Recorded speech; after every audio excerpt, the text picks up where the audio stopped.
Bueno, me parece que esto está empezando la transmisión. Después de hacer varias pruebas, seguimos con este Facebook que nos hace resistencia. Así que bueno, esperemos que estemos empezando ya. Sí, a mí me está diciendo que estoy en vivo. Así que bueno, buenas tardes, buenos días, buenas noches si lo están viendo en otro momento este video. Mi nombre es Anabel Castaño y la saludo desde el Museo Etnográfico. Esta es una transmisión en vivo de las que venimos haciendo todos los sábados a las 16, donde compartimos algunos contenidos, algunas historias que tienen que ver con las colecciones del museo y también ofrecemos alguna posibilidad o propuesta de hacer alguna actividad en casa. Así que bueno, acompañándolos desde este Etnova en casa, que acá justo tengo al costadito como siempre mi cartel para que ustedes puedan acordarse de dónde encontrarnos, cómo encontrarnos a través de nuestros hashtags. Bueno, esto es justamente una transmisión bastante especial hoy, 20 de junio, por varios motivos. Primero vamos a empezar con los hashtags y las direcciones y toda la parte formal mientras se van conectando, mientras yo también encuentro el papel donde está la dirección, porque esto obviamente siempre se me pierde. Acá estamos, perfecto.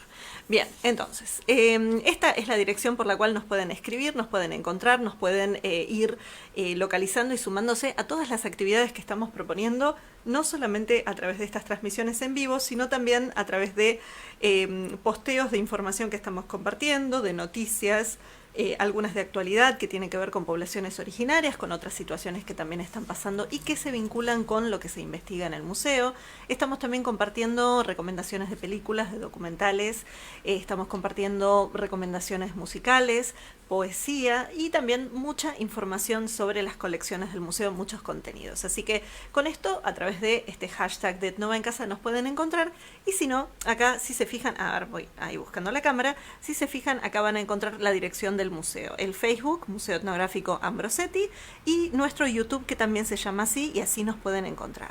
También estamos en Instagram y en Twitter con el nombre de Etnova. Así que dicho todo esto, anótenselo. Saben que todos estos videos, estas transmisiones las pueden encontrar después en formato de video guardadas en nuestra página de Facebook en la sección de videos y también pueden encontrarlo en nuestro canal de YouTube, justamente donde estamos subiendo de a poquito todo el material que tenemos audiovisual.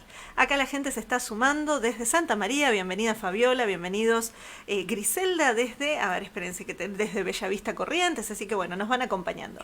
Nosotros acá en la ciudad de Buenos Aires seguimos de cuarentena, seguimos cuidándonos, seguimos guardándonos también una prevención para evitar el aumento de contagios en este momento, mientras que sabemos que en algunas partes del país mucha gente está volviendo a las actividades normales. El museo acá sigue cerrado, así que nosotros seguimos transmitiendo y compartiendo estos contenidos a través de las redes sociales.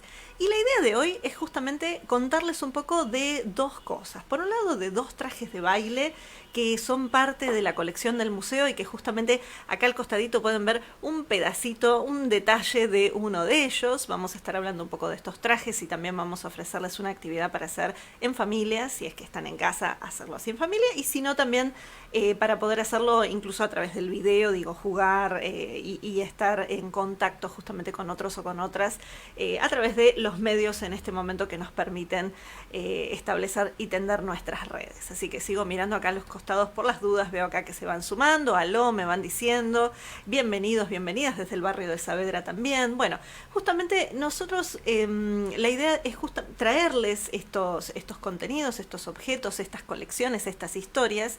Y además, hoy en particular, ¿por qué decía esto de 20 de junio? Por un lado, es el bicentenario, son los 200 años del fallecimiento de Manuel Belgrano. Y cuando uno piensa en estas celebraciones, en estas conmemoraciones, en estas fiestas también, hay muchas formas de guardar esa memoria. Ese es un tipo de celebración. Una celebración que está conmemorando a una persona, a un acto, a una narrativa, a una historia que es parte de nuestra cultura, o que justamente está mostrando algún aspecto simbólico que nosotros podemos estar, que es justamente esto, que compone algún aspecto de nuestra cultura, de nuestra sociedad. Hay otras celebraciones que se marcan por fechas que van, señalando el tiempo, otros tipos de tiempos que uno está mirando. No es tal vez la fecha de nacimiento o la fecha de muerte de alguien, sino, por ejemplo, una fecha astronómica.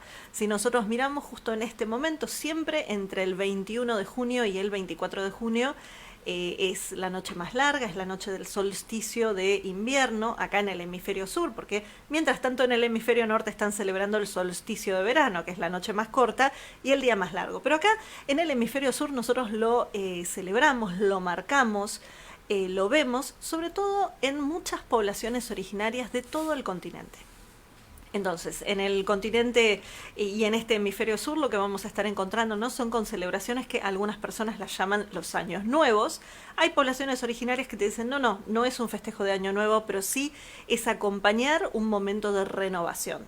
Un momento de también de esta noche más larga, esta oscuridad y esta espera de que vuelva a aparecer el sol, como pasa con la nación mapuche, que celebra en estas fechas el Huiñoy-Tripantu o el Huetripantu. Así que saludo para toda la comunidad que está en la Patagonia o incluso población que está viviendo aquí o en otros territorios y bueno, que tal vez nos están acompañando como a veces nos han acompañado en actividades presenciales en el museo.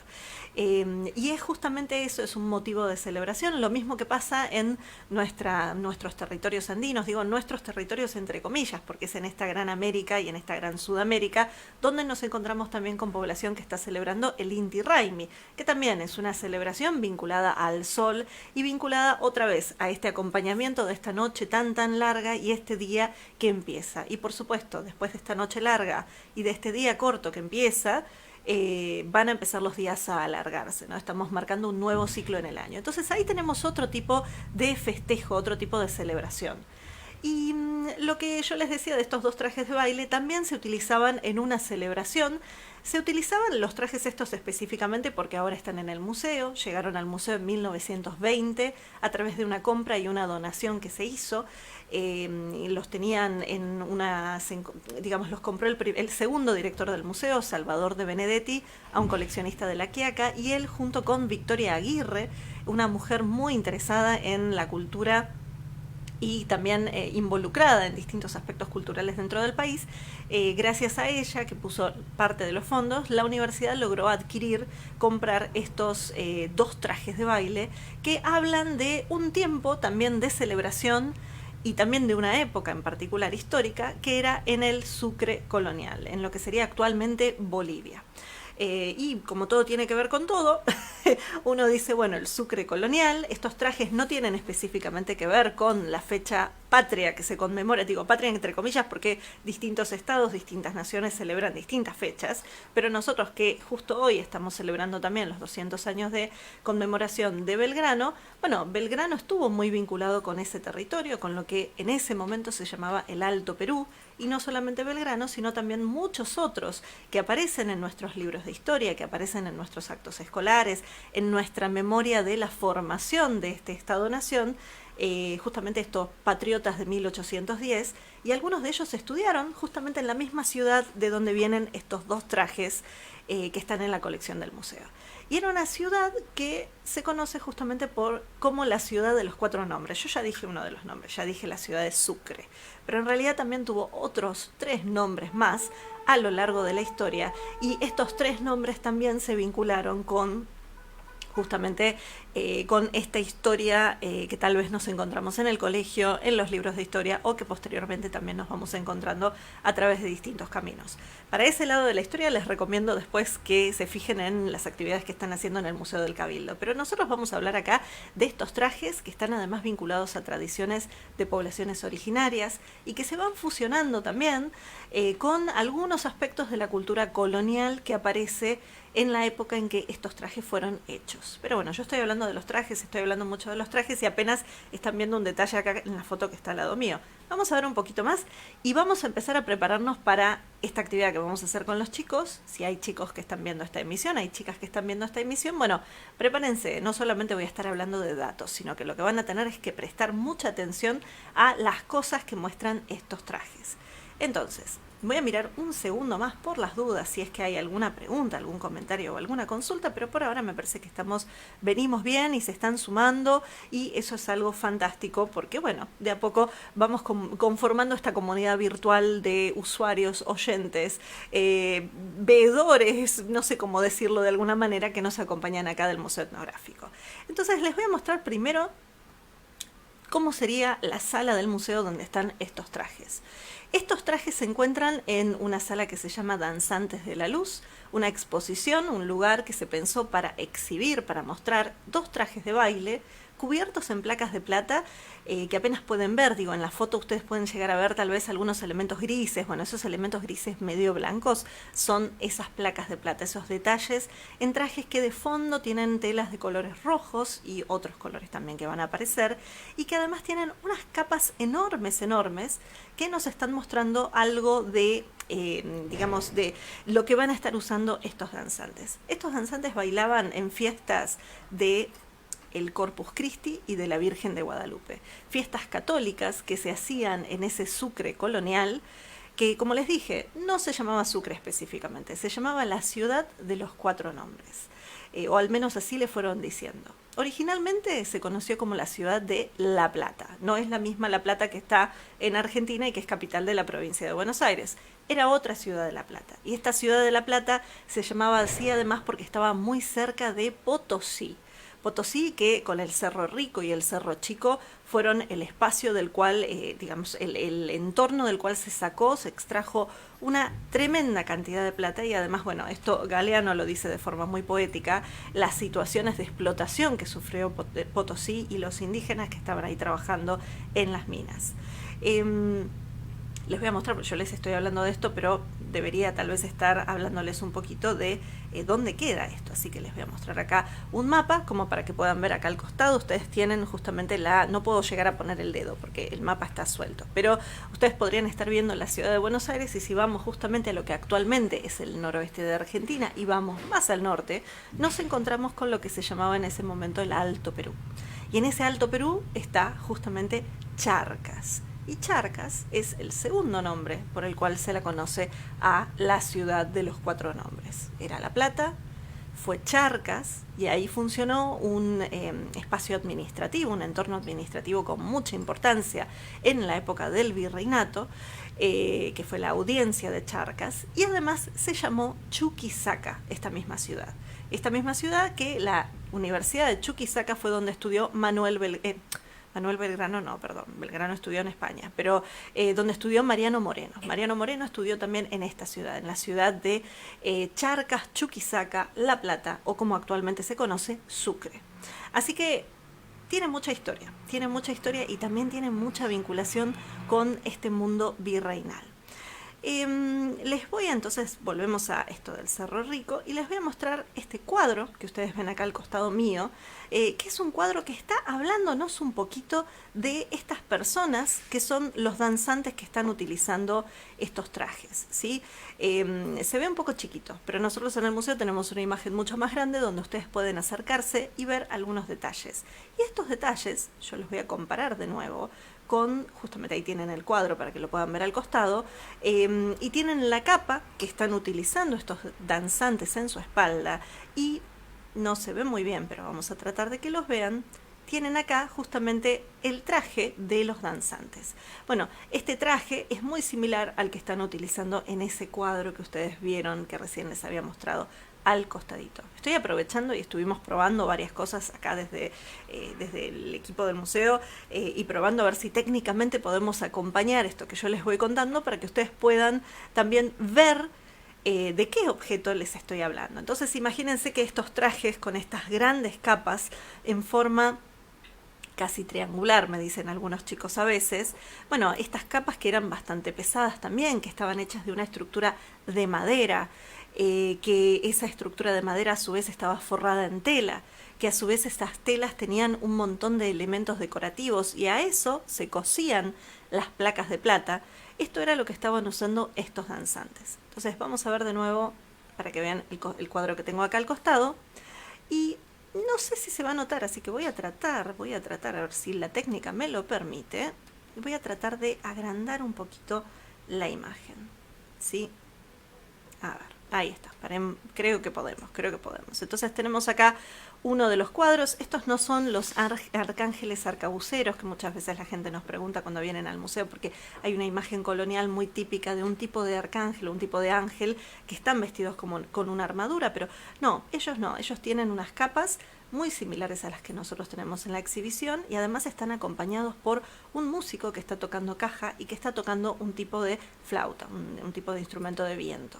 Pero más que nada, más fíjense que hay detrás, debajo de ellos, entre sus piernas, y esto sí ya no lo puedo alcanzar, hay otras pequeñas figuras humanas.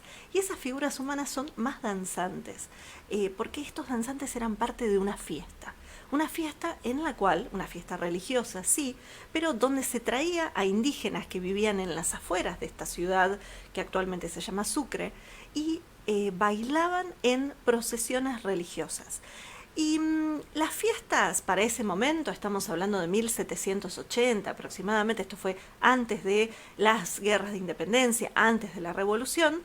Estas fiestas eran fiestas muy, muy cargadas, eran fiestas, se utiliza la palabra barroco porque justamente se utilizaba para esto, eran muy sobrecargadas. Entonces ustedes podían llegar a ver a los danzantes en procesión bailando y en movimiento con esas capas bajo la luz del sol, que nunca se quedaban quietas, entonces ustedes nunca las iban a ver detenidas, como pasa cuando uno entra al museo y ve las capas, y estas capas justamente, fíjense, estas capas acá están quietas, si ustedes se acercan pueden ver sus detalles, pero las capas estaban en movimiento constante, y entonces desde ese movimiento permitía que la gente viera estos destellos de plata y estos destellos del movimiento de estas personas indígenas que estaban avanzando, y que no solamente estaban ellos, iban acompañados usualmente de el arzobispo o la cabeza de la iglesia de ese momento, la Chuquisaca, La Plata, Charcas y Sucre. En ese momento además era donde tenían la autoridad religiosa mayor del catolicismo en lo que era esta parte de América del Sur. Ni siquiera Buenos Aires todavía era una muy pequeña aldea, estábamos prácticamente olvidados si no fuera porque estábamos tan cerca del océano y del río y teníamos el puerto, que tampoco funcionaba mucho en esa época. Pero fue un poco antes de que nos convirtiéramos, digo nos, entre comillas, de que este territorio se convirtiera en el virreinato del Río de la Plata. Si hay algún niño o alguna niña en edad escolar, creo que se deben estar agarrando la cabeza diciendo, ay, por favor, ¿de qué está hablando? Pero esto lo vemos en el colegio. Así que un poco se los quería mostrar, se los quería presentar para que ustedes puedan encontrarse con estos trajes, tratar de acercarse un poquito más. Y como les decía, los trajes estaban en movimiento. Los trajes estaban acompañados además, dicen, por ejemplo, que en las procesiones estas donde participaban estos danzantes que iban bailando y moviéndose bajo esta luz del sol, por ejemplo, había en algunas esquinas unas estructuras de madera que se abrían cuando estaba pasando la procesión y al abrirse las compuertas salían pétalos de flores fragantes, perfumadas, cayendo sobre la gente.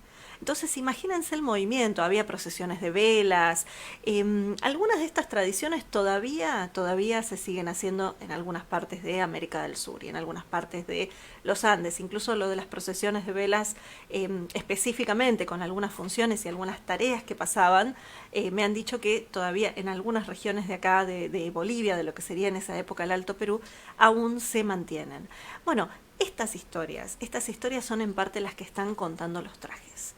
Y estas historias también, no solamente eso, sino que nos podemos empezar a meter un poco más en detalle en los mismos. Pero primero me voy a fijar por las dudas, si tenemos alguna duda, algún comentario, si podemos saber qué me están diciendo acá la gente. Me dice, qué belleza, son muy lindos los trajes, son muy lindos. Y a ver qué me dicen, la verdad poco conocido. Bueno, buenísimo que hay gente que nos está acompañando y nos dice, excelente poder ver la transmisión y las imágenes del museo. Me alegro que les guste y que estén funcionando, porque eso también era toda una preocupación técnica. Y justamente la idea de hoy y de la actividad que vamos a proponerles a chicos y a grandes, si quieren hacerla, es pensar un poco más en qué están contando estos trajes. Yo les podría hablar durante más de una hora de esto, porque en las visitas guiadas donde trabajamos sobre los danzantes y sobre estos trajes en particular, hablamos desde los aspectos de la minería en Potosí y temas bastante fuertes hablando de esto y de las circunstancias y situaciones históricas que habían, hasta el tema de las celebraciones. Pero la idea de hoy es empezar a encontrarnos, por ejemplo, con algunos de los detalles que aparecen grabados en las placas de plata. Y también encontrarnos con un secreto que estos trajes guardaron durante más de 100 años mientras estuvieron en la colección del museo y que los descubrimos bueno, en realidad los descubrimos un poquito antes, pero para el año 2004-2006 descubrimos que los trajes guardaban un secreto que nos revelaron y que nos despiertan también nuevas preguntas, ¿sí? Acá estoy mirando a ver si me están diciendo algunas.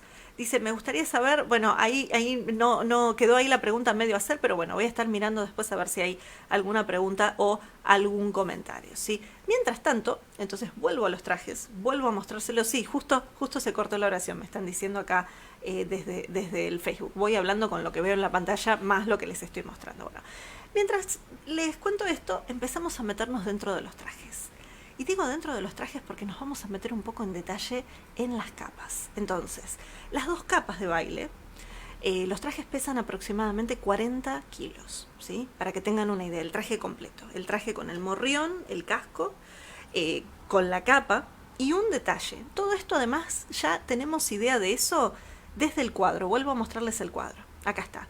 El cuadro debajo de todo tiene un texto. Acá no se ve obviamente, pero nosotros en el museo lo podemos ver bien.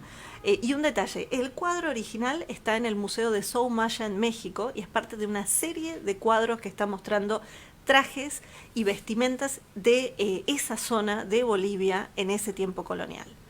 Y entonces muestran, por ejemplo, el traje de un banquero con una forma de vestirse que es una forma de vestirse que aparece a partir de 1783. Son cuadros anónimos. Pero, por ejemplo, esa forma de vestirse nos habla de a partir de qué fecha pudo haber sido hecho el cuadro. Entonces nos da una pista. Vamos siguiendo el rastro como van haciendo los arqueólogos y tal vez incluso los detectives y los historiadores, porque todos estos elementos nos hablan y nos cuentan cosas. Entonces en el cuadro debajo decía traje de los indios danzantes. Ya nos está hablando de que las personas que están bailando y usando estos trajes son indígenas. Y decía que era de las fiestas del Corpus. Para quienes no practican la religión cristiana, el Corpus Christi es una celebración, hablando de fiestas, que ocurre 9 semanas después de la Pascua, y también de la Virgen de Guadalupe, que es una virgen muy querida en México, pero también en esa zona en Bolivia, y en tiempos coloniales ya aparece el culto hacia ella. Y la Virgen de Guadalupe es de septiembre, de principios de septiembre. En este momento no me acuerdo cuándo, pero ahí está. Entonces, estas celebraciones, estos trajes, estos danzantes aparecían en esos momentos. Y ellos eran traídos y los trajes eran pagados por los gremios que habitaban la ciudad de los Cuatro Nombres, que podían ser desde abogados hasta matanceros, o sea, los carniceros, o podían ser los zapateros, o podían ser distintos gremios, y ellos en comisión, en comité, convocados por las autoridades eclesiásticas, las autoridades de la iglesia, se ponían de acuerdo y cada uno le tocaba pagar alguna cosa. Y entonces justamente los trajes eran una de las cosas que tenían que pagar. Los trajes y a las personas indígenas que venían especialmente para bailar. Entonces, vamos a ver, como les decía, algunos detalles de los trajes, ¿sí? Yo les decía, vamos a estar hablando de estas capas, de estos trajes. Acá me preguntan, ¿el danzante lleva cascabeles entre el tobillo y la rodilla? Sí. El danzante lleva, en algunos casos tenemos cascabeles en una almohadilla que va arriba de la cintura, ¿sí? Que cae como hasta la cadera, y tienen unos cascabeles muy grandes, y en otros, hacia la zona de la rodilla, van a encontrar cascabeles, al menos en los trajes que nosotros tenemos en la colección. Pero hemos visto imágenes de otros trajes que también tienen cascabeles en los tobillos. Y esto digamos, nos habla de continuidades de estos trajes, de estas bailes.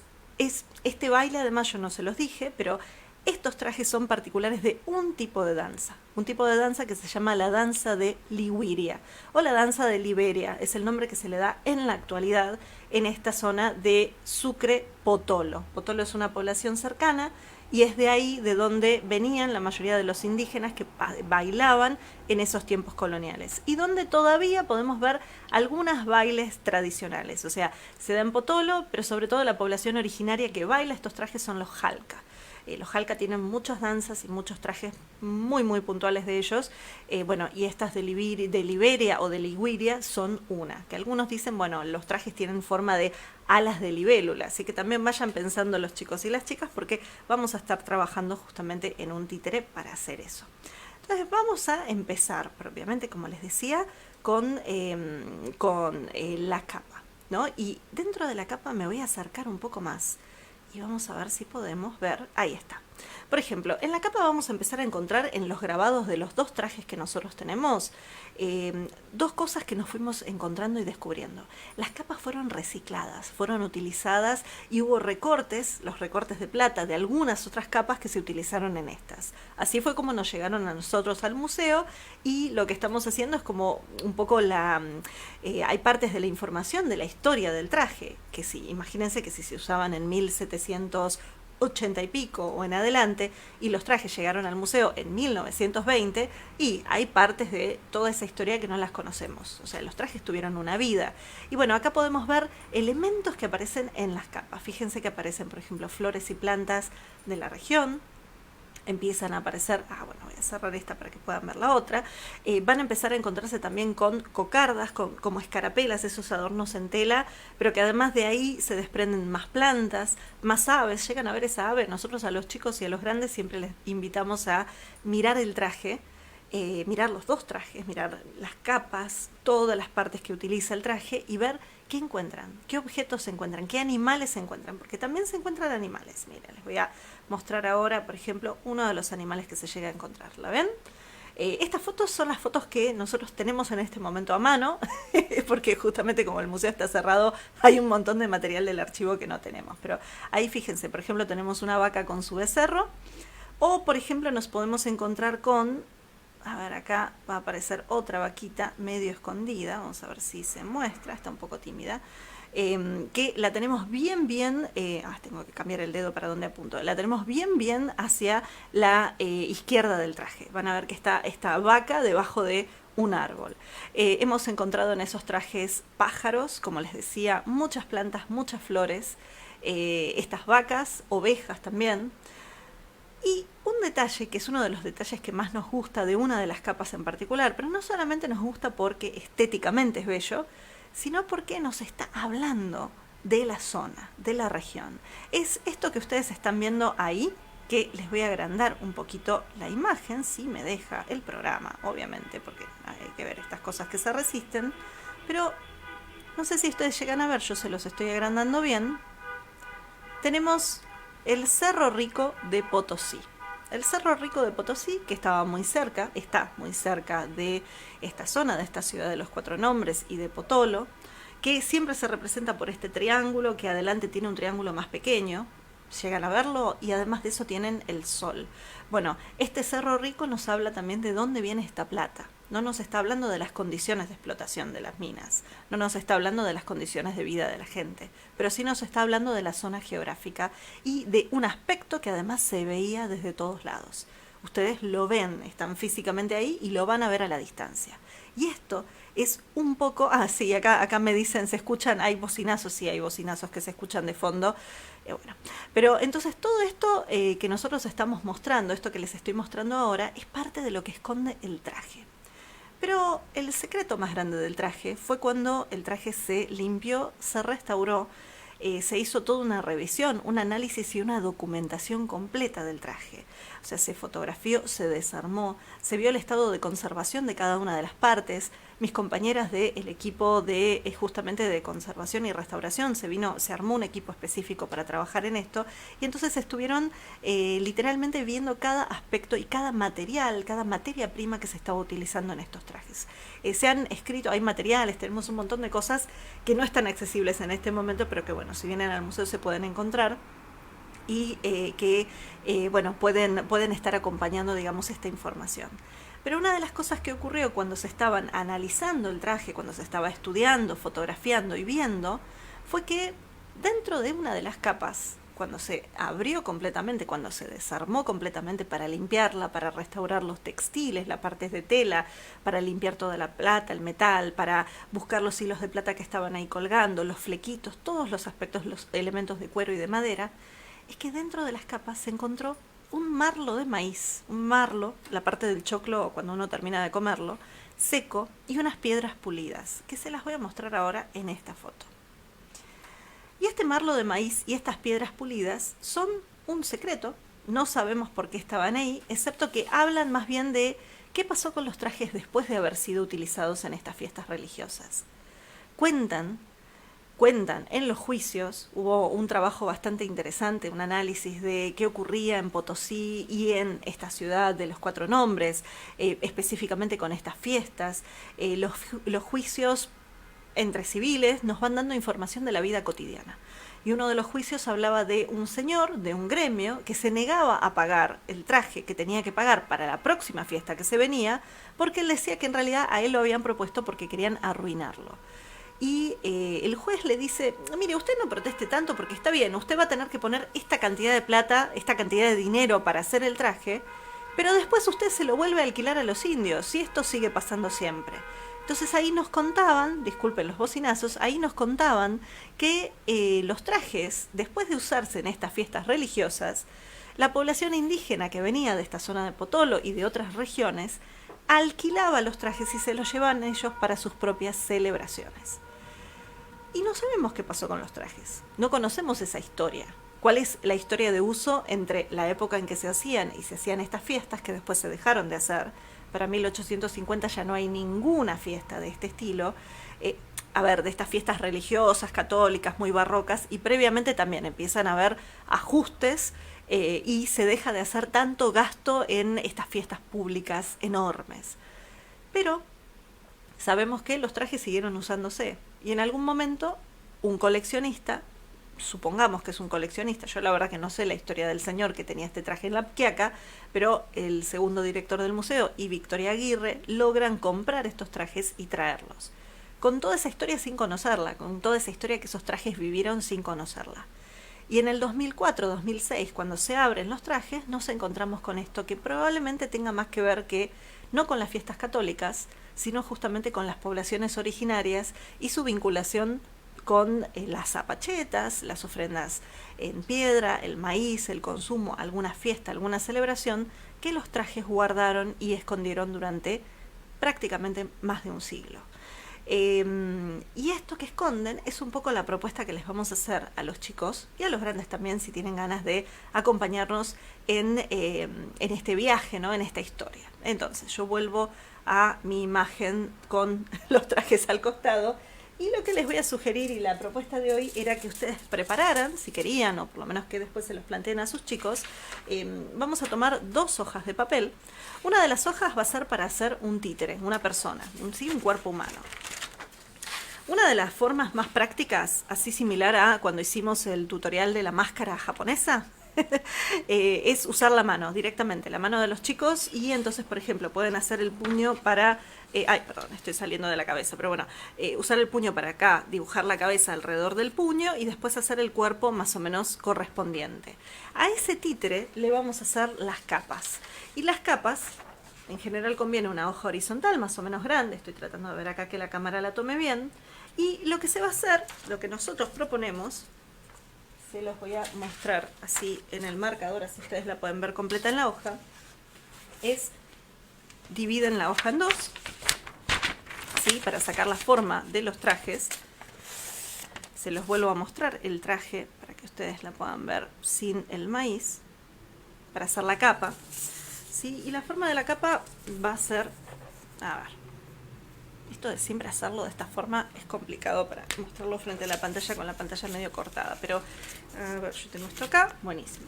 Entonces, lo que yo voy a hacer es una rayita que es como la primera parte, que es lo que va debajo del cuello del personaje, y después una diagonal prácticamente hasta el final de la hoja, ¿sí? Y cuando termino de hacer la diagonal, un semicírculo, se los muestro un poco así, como para terminar. Esto sería la capa. O sea, no les voy a subir un molde por internet para que ustedes lo descarguen, nada de esto. Hagámoslo directamente así, que es la manera en que en este momento tenemos distintos recursos. Si ustedes están en algún lugar donde no pueden estar descargando archivos, como nos ha pasado con algunos usuarios, bueno, lo hacen de esa forma. La capa la van a recortar, obviamente. Yo acá estoy recortándola de forma muy express, como siempre pasa con estos vivos. Y una vez que la tienen recortada, ¿sí? No estoy siguiendo exactamente las líneas, pero las líneas me ayudaron para darme una idea. Bueno, me quedó un poquito más ancha que las capas de la foto, pero me quedó bastante parecida. ¿Qué me dicen ustedes? Con esta capa, la idea es que les vamos a pedir a chicos y a grandes también, si ustedes quieran, poner dibujo, en el caso de los niños pueden poner dibujos de distintos aspectos que ustedes ven en su ciudad, en el lugar donde viven, en el entorno que están en este momento tal vez compartiendo. Si ustedes quieren poner dibujos e imágenes de su vida cotidiana, a nosotros nos parecía que era interesante y era importante que justamente el traje está hablando, por ejemplo, del Cerro Rico, de lo que ustedes ven. Entonces cada uno de estos aspectos, cada una de estas escenas está en el traje, está contando una historia. Una vez que tengan armada su capa, pintada, decorada, e incluso, acá estamos, si ustedes prefieren lo pueden llegar a hacer con papel de aluminio, pidan permiso, obviamente, si están con niños, fíjense, pero esto se puede poner en papel de aluminio y entonces ustedes lo que pueden hacer es grabar el papel de aluminio con un lápiz negro, con una virome que no esté funcionando o incluso con un palito de brochet, y entonces le van haciendo los dibujos y no sé si se ve acá, creo que no se ve muy bien, pero ustedes pueden, por ejemplo, miren, les voy a hacer un círculo. A ver si se puede ver, y una carita, no sé, un dibujo muy popular entre los niños a veces en el museo. Entonces, bueno, tenemos acá esto, y por ejemplo, ustedes pueden ir haciendo distintas escenas con el palito de brochet o no, o con el lápiz, pero además cuando terminen, tienen la capa, tienen el personaje hecho, después ahí vamos a armar nuestro títere. El títere va a consistir justamente en, voy a cortar muy rápido un personaje, así ya lo tenemos para que ustedes lo puedan ver en proporción a la capa, pero lo que vamos a tener va a ser la cabeza, vamos a hacer las manitos, obviamente que este es el personaje más esquemático, probablemente este personaje tenga mucha pancita por la cuarentena, pero creo que no hay ningún problema con ese tema. Me quedó un poco alto, tal vez. Después pueden elegir si es hombre, si es mujer. No importa, acá lo tenemos. Entonces tenemos a nuestro personaje. Y a este personaje, bueno, y le quedó la cabeza un poco chata, pero no se fijen en eso. A este personaje entonces le vamos a poner la capa, una vez que ya esté decorada y terminada, ¿sí? Entonces, ¿cómo lo hacemos? Justamente con palito de brochet o con lápiz o con una rama, y este palito se va a poner acá en el centro y le ponemos acá la cinta de papel o el adhesivo que ustedes tengan, ¿sí? También puede ser pegado con papel y plasticola. Pero antes de poner la capa, con la parte, por ejemplo, decorada hacia afuera, voy a hacer así una decoración así nomás como para que ustedes puedan imaginarse que la capa fue decorada.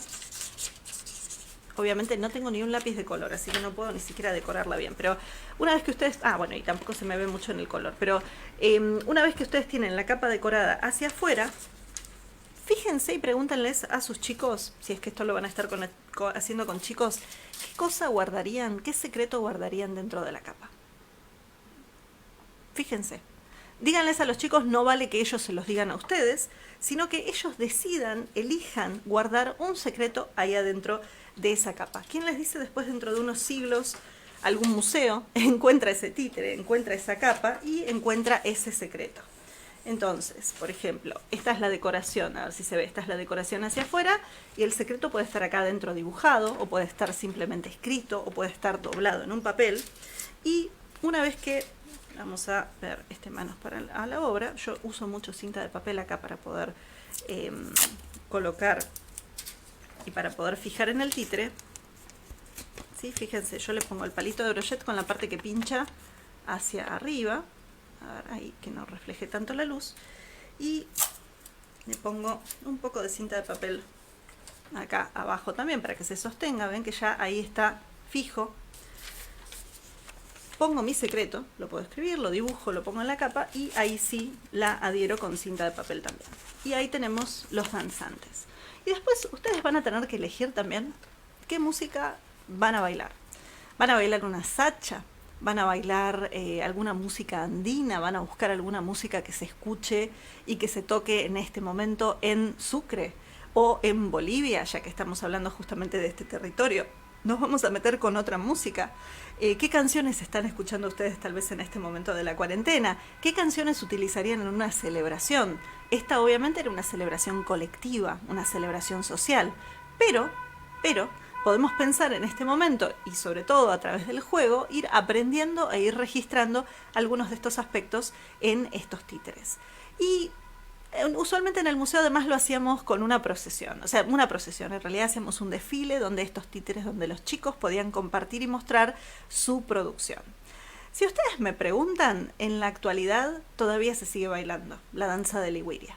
No se hace con los materiales de la plata de Potosí, pero sí se hace con otros materiales y con metal. A veces se usa lata y esa lata se graba, a veces se usa pintura plateada en madera tallada, y sabemos que nosotros de esto estamos hablando.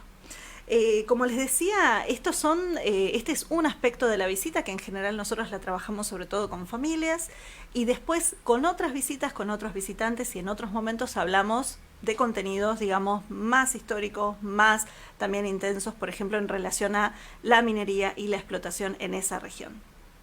Entonces, me voy a fijar a ver acá si hay algún comentario por las dudas o alguna duda, pero en principio sería así. Lo que yo les puedo recomendar igual es que si tienen chicos, compartan esta consigna, háganla entre varios y fíjense de hacerlo, por ejemplo, en el Zoom o en el Jitsi Meet o en el Google Meet o alguno de estos lugares donde tienen muchas ventanitas, y fíjense si pueden hacer una danza y un desfile a través de estas ventanas. ¿Sí?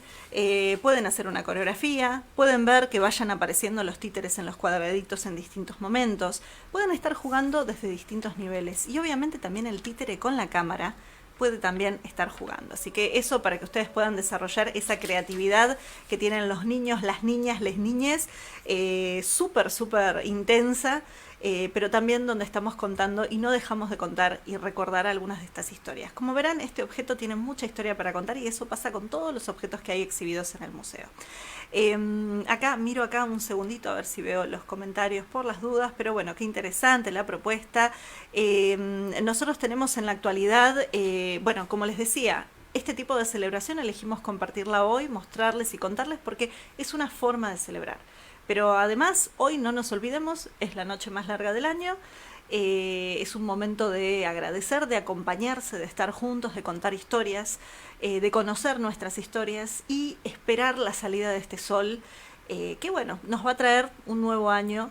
Para algunos, para otros simplemente va a ser una promesa de crecimiento, de días más largos, un acompañamiento. Pero recuerden eso, que las fechas, las celebraciones, los calendarios son muchos y muy diferentes, y los vivimos de formas también muy distintas. Pueden encontrar este video después subido acá en nuestro Facebook y en nuestro canal de YouTube en la sección de videos. Pueden encontrar todo lo que estamos publicando en el museo a través de Etnova, en Twitter y en Instagram. Estoy siempre mal en la cámara, en Twitter y en Instagram. Y también, obviamente, nos pueden buscar a través de nuestra página web, que es Museo Etnográfico Ambrosetti.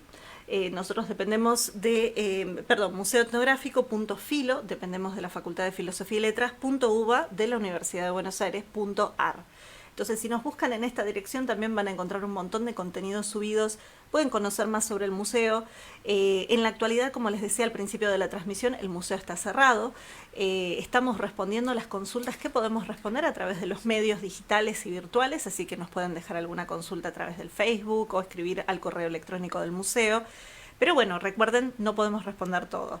Y por el otro lado, de todas maneras, agradecemos que nos acompañen y los invitamos a que, si ustedes están haciendo estas actividades, nos compartan la foto de su títere, nos compartan qué es lo que les ha gustado, qué juego han jugado también de los que venimos compartiendo en las distintas transmisiones, y bueno, seguir acompañándonos como siempre.